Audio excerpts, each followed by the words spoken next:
boa noite. Supremo abre ação penal contra Jair Bolsonaro e mais 7 acusados por tentativa de golpe e divulga acórdão da decisão que recebeu a denúncia apresentada pela Procuradoria-Geral da República. Diante do quadro de saúde de Chiquinho Brazão, STF autoriza a prisão domiciliar do acusado de mandar matar a vereadora Marielle Franco. O plenário virtual do Supremo analisa a decisão que suspendeu a regra que igualou os requisitos para homens e mulheres se aposentarem nas polícias civis e federal. O Conselho Nacional de Justiça cria grupo de trabalho para propor uma reforma processual para o sistema tributário.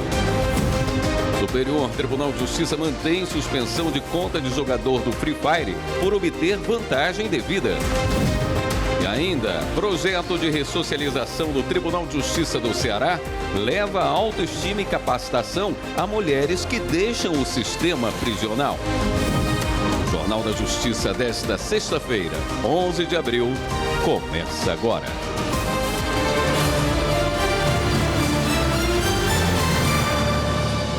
O Supremo Tribunal Federal abre ação penal contra o ex-presidente Jair Bolsonaro e outros 7 réus acusados de tentativa de golpe de Estado. Repórter João Pedro Melo. Com a abertura do processo criminal, os acusados passam a responder pelos crimes de organização criminosa armada, tentativa de abolição violenta do Estado Democrático de Direito, golpe de Estado, dano qualificado por violência, além de grave ameaça e deterioração do patrimônio tombado. Além disso, todos os réus fazem parte do chamado Núcleo 1 do inquérito. Essa medida é uma formalidade para cumprir a decisão da primeira turma da Corte, que aceitou a denúncia e transformou os acusados em réus. A decisão também abre um prazo de 5 dias para que os acusados apresentem uma defesa prévia no processo. Agora também começa a fase da instrução processual, na qual os advogados podem indicar testemunhas e pedir que sejam feitas novas provas que comprovem as teses das defesas. Os trabalhos serão conduzidos pelo gabinete do relator da ação, que neste caso é o ministro Alexandre de Moraes. Os acusados também devem ser ouvidos nesta parte do processo. Além disso, o STF vai julgar, nos dias 22 e 23 de abril, o chamado Núcleo 2, que é composto por outros 6 denunciados que são acusados de organizar ações para sustentar a permanência ilegítima de Bolsonaro no poder em 2022. Depois que acabar a fase de instrução, o julgamento do Núcleo 1 deve ser marcado na primeira turma. A partir daí, os ministros vão decidir se o ex-presidente e os demais acusados serão condenados à prisão ou absolvidos. Em caso de condenação, a soma das penas para os crimes pode passar dos 30 anos de prisão. E ainda não há previsão de data para este julgamento. O ministro do Supremo, Alexandre de Moraes, atendeu um pedido de defesa e autorizou que o deputado Chiquinho Brazão vá para a prisão domiciliar. O deputado é um dos acusados de mandar matar a vereadora Marielle Franco e o motorista Anderson Gomes. No despacho, o ministro destacou o relatório médico que diz que Brazão tem alta possibilidade de sofrer mal súbito com risco elevado de morte. Mas o deputado terá que usar tornozeleira eletrônica, não poderá usar redes sociais, se comunicar com os demais envolvidos no caso, nem receber visitas, com exceção de advogados. E se precisar se deslocar por questões de saúde, terá de pedir autorização. O Conselho Nacional de Justiça criou um grupo de trabalho para propor uma reforma processual para o sistema tributário. A medida foi formalizada em uma portaria assinada pelo presidente do CNJ, ministro Luiz Roberto Barroso. Repórter Ebne Araújo explica. O grupo de trabalho criado pelo CNJ vai propor ao Congresso Nacional um anteprojeto de emenda à Constituição. O trabalho vai ser voltado para criar mecanismos para manter o acesso à justiça de contribuintes que precisem resolver questões relacionadas às mudanças promovidas no sistema tributário nacional. O presidente do Conselho Nacional de Justiça, ministro Luiz Roberto Barroso, vai liderar o grupo. As discussões vão ser voltadas aos mecanismos processuais referentes à CBS, a Contribuição sobre Bens e Serviços, e ao IBS, Imposto sobre Bens e Serviços. O colegiado terá 45 dias para consolidar as sugestões para a reforma tributária. O grupo de trabalho vai ser composto ainda por representantes do Poder Judiciário, do Legislativo e do Executivo, além de entidades representativas e juristas. O Supremo Tribunal Federal invalidou norma do Paraná que estendia reajuste do Tribunal de Contas dos Estados aos servidores da Assembleia Legislativa. As informações com Regina Souza. A decisão em plenário virtual do STF foi por unanimidade. Os ministros consideraram inconstitucional os dispositivos de lei do Paraná que estendiam aos servidores da Assembleia Legislativa o reajuste salarial originalmente proposto aos servidores do Tribunal de Contas Estadual. No caso, o Tribunal de Contas havia apresentado o projeto com proposta de reajuste aos funcionários, mas por meio de emendas de deputados estaduais, foram inseridos dispositivos que estendiam o aumento aos servidores da Casa Legislativa. No voto pela inconstitucionalidade da regra, o ministro Nunes Marques, relator, explicou que a fixação das remunerações dos servidores da Assembleia Legislativa deve ser tratada por lei específica de iniciativa da própria Casa. Segundo o ministro, a medida não poderia ter sido inventada por meio de emenda parlamentar. E o STF formou maioria para negar um recurso do Estado do Rio Grande do Norte contra uma decisão do ministro Nunes Marques. O Estado quer ser retirado dos cadastros federais de inadimplência. O julgamento do caso em plenário virtual deve terminar até o fim desta sexta-feira. Repórter Pablo Lemos traz os detalhes. O Estado do Rio Grande do Norte alegou que a inscrição nos cadastros federais de inadimplentes teria sido feita de forma irregular e sem notificação prévia. Entre outros argumentos, é que princípios constitucionais estariam sendo violados por não conseguir se manifestar a tempo. Em defesa, a Advocacia Geral da União afirmou que a notificação formal e a inscrição foram feitas dentro do prazo estabelecido pela legislação tributária. O caso é julgado em plenário virtual e deve terminar no fim desta sexta-feira. O assunto voltou a ser discutido após o ministro Flávio Dino pedir mais tempo para análise. Agora, Dino se juntou à maioria que acompanhou o entendimento do relator, o ministro Nunes Marques. No julgamento, o relator destacou que a inscrição no cadastro respeitou todos os requisitos previstos em lei. Ele disse que a notificação sobre o débito e possível inscrição foi em 19 de julho de 2017, mas o Estado do Rio Grande do Norte só foi efetivamente incluído nos cadastros de inadimplência em 3 de novembro daquele ano, ou seja, 107 dias após a comunicação. Logo, segundo o ministro, houve pleno respeito à legislação. Por fim, Nunes Marques disse que foi observado com folga o prazo estipulado pela legislação tributária.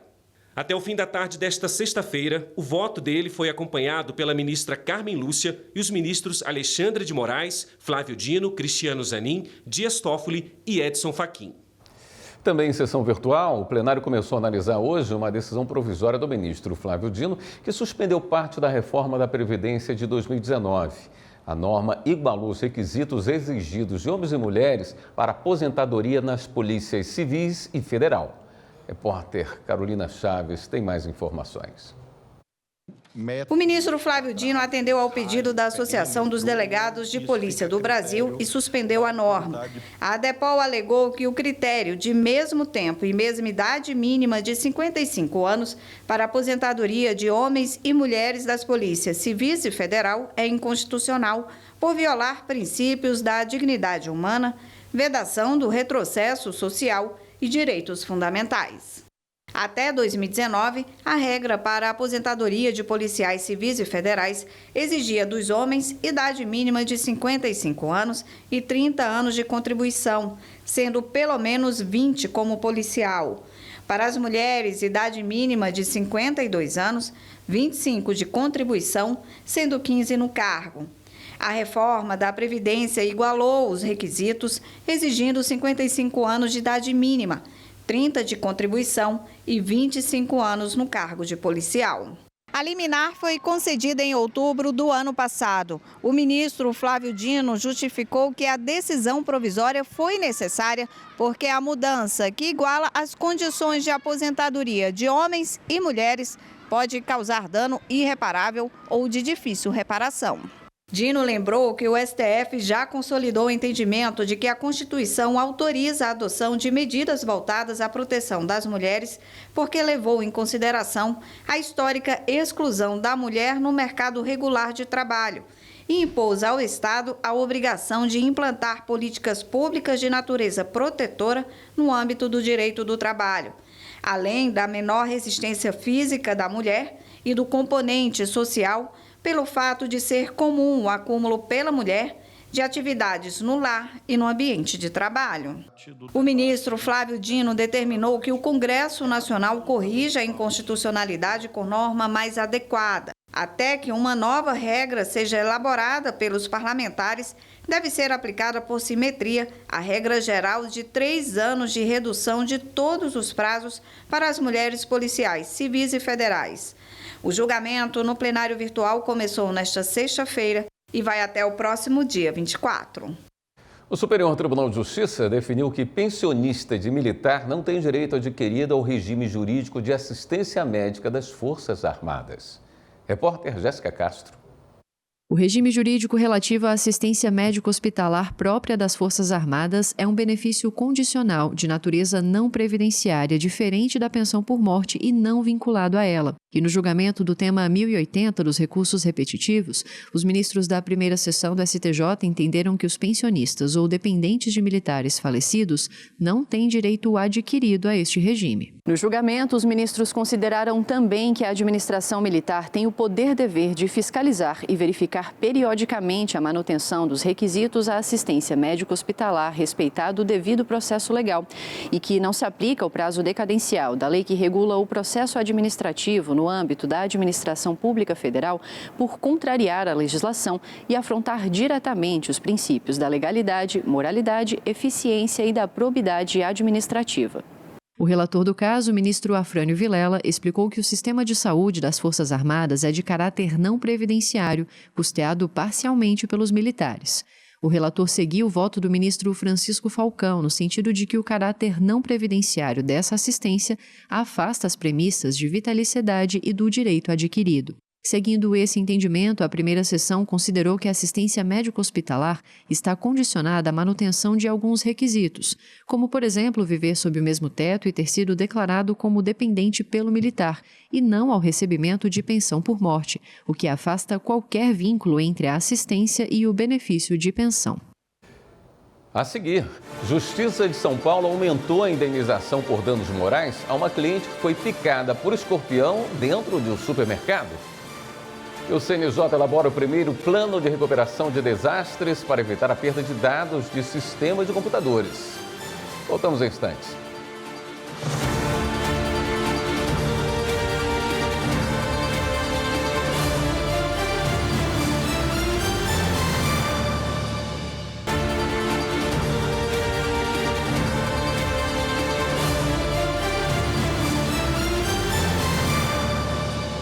A Justiça de São Paulo aumentou a indenização por danos morais a uma cliente que foi picada por escorpião dentro de um supermercado. As informações com Rocine Gomes. Consta nos autos que a cliente foi picada pelo escorpião dentro de um supermercado de Guarulhos e foi levada para o pronto-socorro, onde recebeu atendimento de urgência. Em primeiro grau, o estabelecimento foi condenado a pagar R$5 mil para a cliente por danos morais. A vítima recorreu para aumentar o valor. Em segundo grau, o relator do caso subiu a indenização para R$8 mil.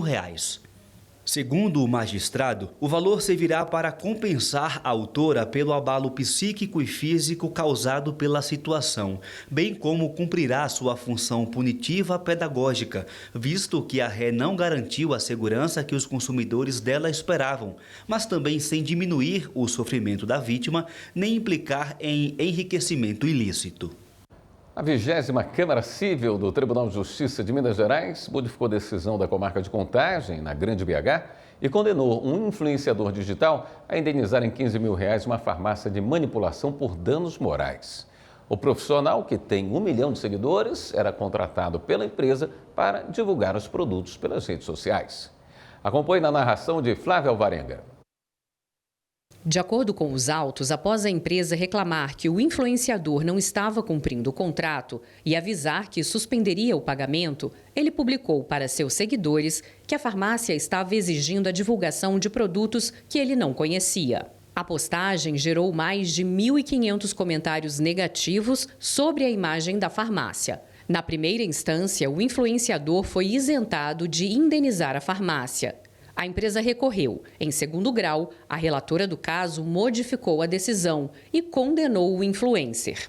A magistrada explicou que não se discute, no caso, o dever de o réu divulgar produtos dos quais não confia. Trata-se de discussão a respeito do descumprimento do dever contratual de confidencialidade e responsabilidade, o qual, segundo a autora, não foi respeitado quando o réu passou a tecer comentários em suas redes sociais a respeito da eficácia dos produtos e da seriedade da empresa, apresentando a seus seguidores detalhes do contrato. A Justiça confirmou a condenação à prisão de denunciado pelo Ministério Público Federal por desvio de R$450 mil dos Correios, no Pará. Repórter Márcio Fontinelli. Seguindo o entendimento do Ministério Público Federal, o Tribunal Regional Federal da Primeira Região manteve a condenação de um ex-funcionário dos Correios acusado de desviar quase R$500 mil. Em 2015, uma inspeção feita pelo Banco do Brasil nas contas dos Correios detectou irregularidades nas operações feitas pelo réu, que era gerente da unidade de Curuçá, no Pará. O valor faltante chegou a R$450 mil. Em 2022, ele foi condenado na primeira instância, mas recorreu. Ao se posicionar no caso, o MPF defendeu a manutenção da sentença e a Justiça Federal acolheu. O Conselho Nacional de Justiça elaborou o primeiro plano de recuperação de desastres para evitar a perda de dados de sistema de computadores. A estratégia, montada para o Sistema Eletrônico de Execução Unificado, faz parte da política de continuidade de negócios. Entenda na reportagem de Carolina Chaves. O Sistema Eletrônico de Execução Unificado, CEU, reúne cerca de 1,5 milhão de processos de execução penal tramitando em 37 tribunais. As informações do sistema qualificam e agilizam a gestão dos dados dos presídios brasileiros e das unidades socioeducativas, permitindo conhecer a realidade e estabelecer política de enfrentamento aos problemas das prisões. Pensando em proteger esses dados e manter o sistema sempre funcionando, o CNJ elaborou o primeiro plano de continuidade da plataforma. O objetivo do plano é preparar o próprio sistema para reagir a situações extremas e, caso fique fora do ar, garantir o restabelecimento rápido e eficiente da plataforma. Para isso, o CNJ analisou 10 possibilidades diferentes, que vão desde ataque de hackers e vazamento de senhas até questões mais técnicas, como compartimentalização dos dados. Esse é o primeiro plano de recuperação de desastres tecnológicos do CNJ. O Conselho pretende replicar essa estratégia para pelo menos 30 sistemas. A lista inclui o Banco Nacional de Medidas Penais e Prisões, a plataforma do Processo Judicial Eletrônico e o Sistema Nacional de Adoção e Acolhimento. O ônibus do Justiça Itinerante foi ao bairro Belém Novo, na zona sul de Porto Alegre, para atender demandas judiciais e de documentação da população. O repórter Mauro Vercoz acompanhou. Toda semana é assim. O ônibus da Justiça Itinerante estaciona na beira do Guaíba, no bairro Belém Novo, na zona sul de Porto Alegre. As pessoas sabem que podem ter acesso às demandas jurisdicionais diretamente com servidores e magistrados que atuam no projeto. Nós tivemos processos que envolviam questão de direito de vizinhança, questão de processos envolvendo locações, envolvendo cobrança de dívidas. Eu acho muito importante esse trabalho feito pela Justiça Itinerante no sentido de aproximar o judiciário da comunidade, né? Porque possibilita um recebimento das pessoas com mais acolhimento, né? Buscando olhar no olho das pessoas e tentar solucionar as suas angústias, os seus problemas. Eu acho que esse é o papel do judiciário e eu acho que ele faz muito bem dessa forma mais próxima do cidadão. O Tribunal de Justiça do Amazonas deu início nesta semana à aplicação das provas do concurso público para juiz substituto. Aproximadamente 2.500 candidatos de todo o país se inscreveram para tentar uma das 26 vagas oferecidas. Repórter Sandra Bezerra tem as informações. Os candidatos chegaram cedo aos locais de prova. Na Faculdade Marta Falcão, zona centro-sul de Manaus, alguns aproveitaram os últimos minutos antes da prova para revisar os conteúdos. Antes de entrar nas salas, todos os candidatos passaram por protocolos de segurança. Às 8 horas, foi iniciada a etapa discursiva. De acordo com a comissão do concurso, pessoas de várias partes do país se inscreveram. Maria Eduarda veio da Bahia e sonha com uma nova fase profissional. Eu passei a estudar para o concurso de juiz após realizar o ENAM e passar no ENAM. Ou seja, desde o ano passado eu estudei no curso de juiz e eu adquiri a prática esse ano, na realidade. Aí eu passei a estudar para juiz por conta disso, que eu adquiri 3 anos de prática jurídica e eu sou nova ainda, né? O presidente do Tribunal de Justiça, desembargador Gilmar Fernandes, acompanhou a abertura dos lacres das provas e destacou a importância do concurso. Há 10 anos que o Tribunal de Justiça não fazia um concurso público para a magistratura. E aí, em razão da necessidade de provimento de aproximadamente 30 cargos, nós estamos levando a efeito a realização desse concurso. Nós tivemos aproximadamente 2.500 inscrições. O concurso está se realizando em 4 locais físicos. E ser juiz no Amazonas é um desafio. Sempre tive o sonho de ser magistrado, né? Desde que eu comecei a faculdade de Direito. E esperei 3 anos de prática jurídica para começar a iniciar a empreitada, né? De tornar juiz. E surgiu a oportunidade aqui no Amazonas, de segunda fase. Então, vou testar também como é que está o conhecimento, a habilidade de fazer prova discursiva. O candidato Kaelison Lima optou em fazer a prova com auxílio de leitura. Ele nasceu com deficiência visual severa e perdeu totalmente a visão aos 10 anos de idade. É desafiador o desafio, mas também é algo que te motiva por ser diferente. Além das especificidades da carreira, tem a possibilidade de você contribuir concretamente pelo bem-estar do seu povo. São 26 vagas com cadastro reserva. Este concurso marca uma nova etapa para o Tribunal de Justiça do Amazonas e para quem sonha com a carreira na magistratura. A seguir, Superior Tribunal de Justiça mantém suspensão de conta de jogador de Free Fire por obter vantagem indevida. O Tribunal de Justiça do Rio de Janeiro definiu que a Justiça Comum é competente para julgar a fala de Jair Bolsonaro sobre boné CPX. Os detalhes já já.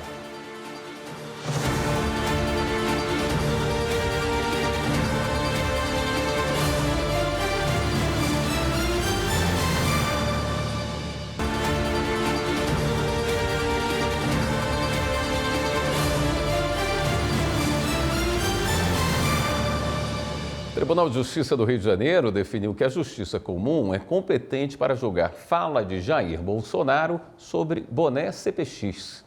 A reportagem é de João Pedro Melo.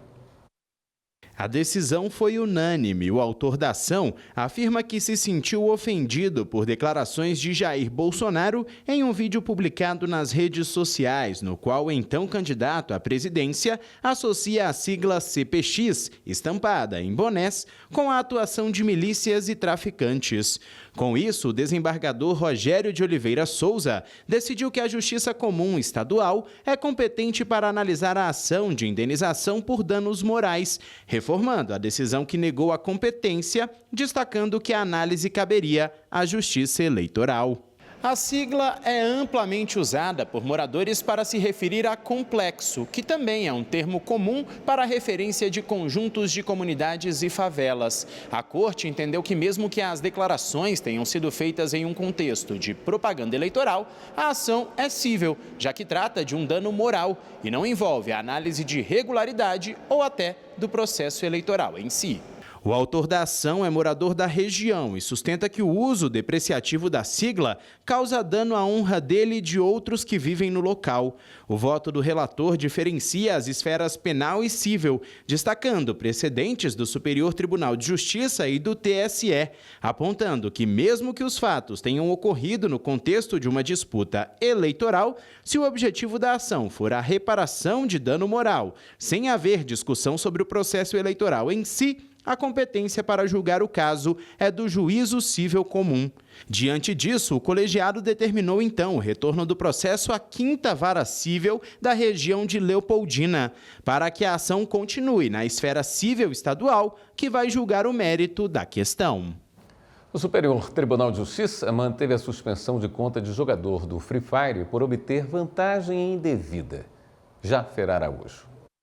Diversão, adrenalina e muita competição. Os jogos online estão presentes na vida de muitas pessoas no Brasil. Uma pesquisa feita em 2024 mostrou que 73,9% dos brasileiros afirmam jogar regularmente jogos digitais.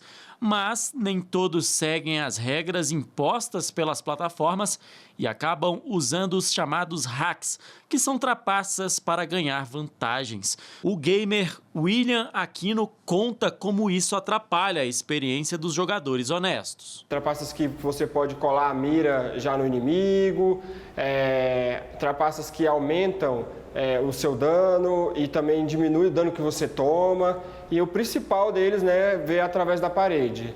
Isso atrapalha demais na competitividade, já que a gente está ali para medir a força entre um contra o outro. Em um caso que chegou à justiça, um jogador de Free Fire recorreu contra a suspensão permanente da conta depois de ter sido constatado o uso de software não autorizado para obter vantagem indevida no ambiente do jogo. O usuário ajuizou uma ação indenizatória contra a Garena, a administradora do jogo, e o Google, que é o distribuidor. Na primeira instância, foi reconhecida a ilegitimidade passiva do distribuidor do jogo e também improcedente o pedido de indenização contra a administradora. A decisão foi mantida na segunda instância, que reforçou que foram apresentadas provas suficientes da violação das regras do jogo. Ao recorrer ao Superior Tribunal de Justiça, o jogador alegou que a administradora não teria informado o motivo específico da exclusão do perfil, além de não ter dado direito de defesa ao excluí-lo de forma automática. Mas, ao julgar o caso, a terceira turma do STJ manteve a suspensão da conta. O voto que prevaleceu foi do ministro Ricardo Vilas Boas Cueva. Ele ressaltou que, de acordo com súmulas do tribunal, não cabe ao STJ rever as conclusões das instâncias ordinárias em relação ao exame das provas e à interpretação das cláusulas constantes nos termos de uso do jogo. O ministro enfatizou ainda que a exclusão da conta não impede que o usuário crie um novo perfil para continuar a usar o jogo. Segundo ele, o que aconteceu não pode ser confundido com a chamada desplataformização, que é o banimento da pessoa física da plataforma. Escritório Social Fluvial promove primeira ação nas comunidades ribeirinhas de Parintins. Polícia Federal desarticula atos preparatórios de terrorismo e incitação ao ódio na Paraíba. E Polícia Federal fecha garimpo ilegal de extração de ouro no Pará. Confira. A Polícia Federal, em conjunto com o IBAMA, cumpriu mandados de busca e apreensão em Curionópolis, no Pará, nas casas de 2 responsáveis pelo garimpo e pelo crime ambiental. Uma pessoa foi presa com munições sem autorização. Foi feito bloqueio judicial de 2 milhões das contas dos investigados. A Polícia Federal reprimiu ações que seriam atos preparatórios de terrorismo e incitação ao ódio pela internet em Pocinhos, na Paraíba. Os agentes querem aprofundar a investigação e identificar possíveis coautores. Foram apreendidos celulares, mídias e dispositivos de armazenamento de dados fundamentais para o avanço da investigação de ameaças contra a segurança nacional. A ação surgiu após relatório do FBI, a Polícia Federal dos Estados Unidos, que indicou a existência de comunicações com discurso de ódio e adesão a ideologias extremistas com motivações raciais e étnicas. A comunidade Santa Maria de Vila Amazônia, em Parintins, no Amazonas, foi a primeira a receber a edição deste ano do Escritório Social Fluvial. O objetivo é ampliar o alcance das políticas de atenção às pessoas egressas do sistema prisional e familiares, respeitando as particularidades territoriais e culturais da região. Uma embarcação adaptada leva atendimentos sociais, orientação jurídica, apoio psicossocial, documentação civil, de saúde e atividades educativas às comunidades de difícil acesso. Cerca de 290 pessoas foram beneficiadas pelas ações. Mais de 70 obras do artista plástico Orlando Castanho estão na exposição na Galeria de Arte do Tribunal de Justiça de Minas Gerais. Autoridades e ex-alunos do pintor foram prestigiá-lo na abertura do evento. A reportagem de Fabrício Veloso. O TJMG Cultural inaugurou a exposição Entrelaços do artista plástico, pintor e professor Orlando Castanho. A abertura da mostra reuniu autoridades, amigos e ex-alunos do artista na sede do tribunal em Belo Horizonte. O presidente da Corte Mineira, desembargador Luiz Carlos Correia Júnior, destacou o orgulho do judiciário em trazer arte e cultura para servidores, magistrados e a população. Ele e o desembargador José Marcos Vieira, que integra o Conselho Curador da Galeria de Arte do TJMG, contemplaram parte do acervo que está exposto no hall do tribunal. É uma honra, mais uma vez, receber um artista de renome internacional em nosso tribunal e ter a oportunidade de ter em nossa sede obras de arte de excelente qualidade e que representam a arte mineira. Eu não vou dizer como é a arte, que quem está assistindo tem que vir aqui e apreciar esses brilhantes e belos quadros do nosso artista. Orlando Castanho é uma referência, conheço desde o início da sua carreira e é uma honra, uma alegria muito grande para o tribunal ter esta exposição e tomara que seja vista por todos os belo-horizontinos. A exposição Entrelaços reúne 71 obras produzidas por Orlando Castanho nos últimos 20 anos. É uma coletânea sugerida por amigos e ex-alunos do pintor que une o abstrato a paisagens naturais. Orlando Castanho é mineiro, natural de Mutum e começou a expor seus trabalhos no fim da década de 1960. Após se especializar na Europa, retornou ao Brasil, onde passou a dar aulas na Escola Guinhar, da Universidade do Estado de Minas Gerais. Para ele, uma satisfação em compartilhar parte da sua história dentro do TJMG. Muito bom, porque é um espaço reconhecido, né? Um espaço importante, então é uma boa oportunidade de mostrar minhas coisas, né? A seguir, MPF recomenda que sejam destinadas vagas para pretos e pardos em cursos da Marinha Mercante no Pará.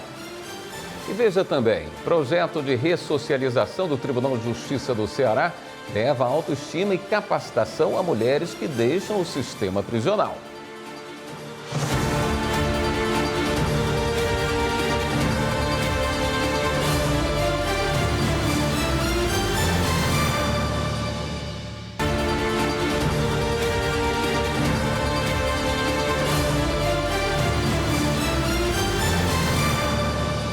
O Ministério Público Federal recomendou que sejam destinadas vagas para pretos e pardos em cursos da Marinha Mercante no Pará.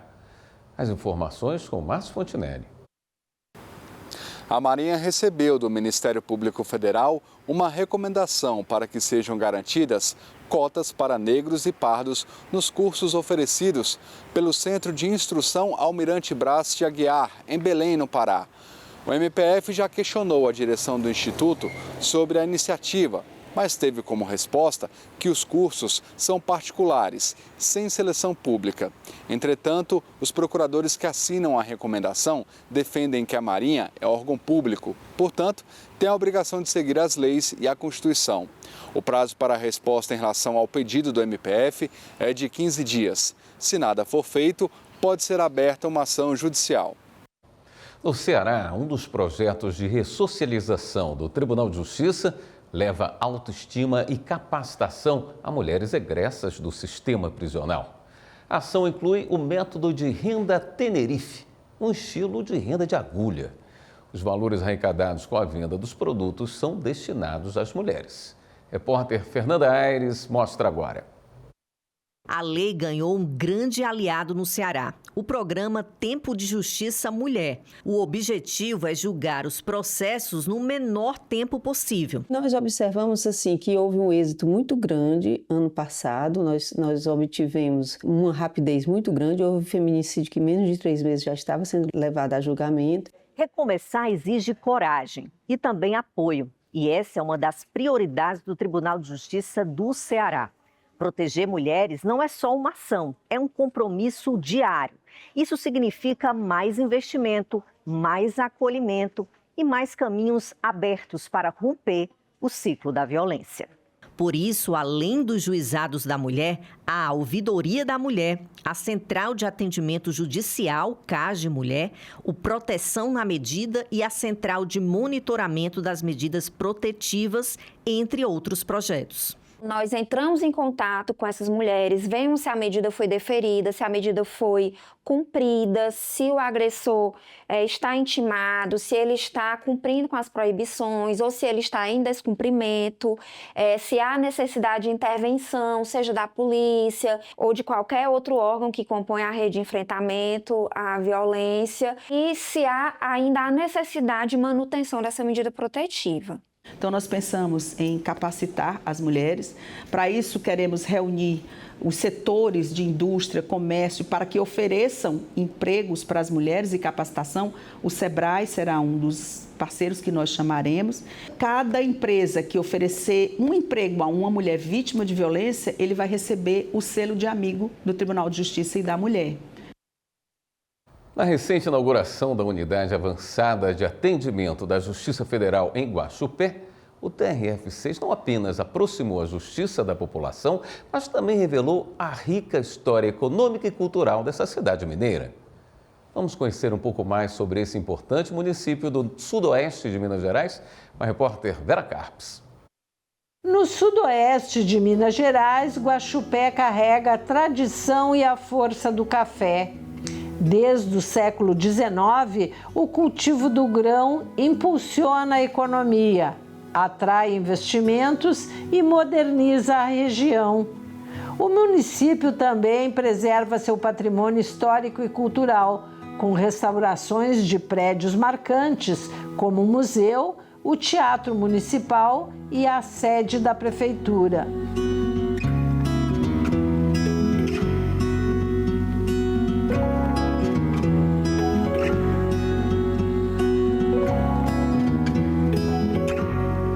Os edifícios mais imponentes de Guaxupé guardam uma história de transformações e retomadas. O atual prédio da Câmara Municipal, conhecido como Palácio da Justiça, carrega quase um século de tradição no cenário jurídico e político da cidade.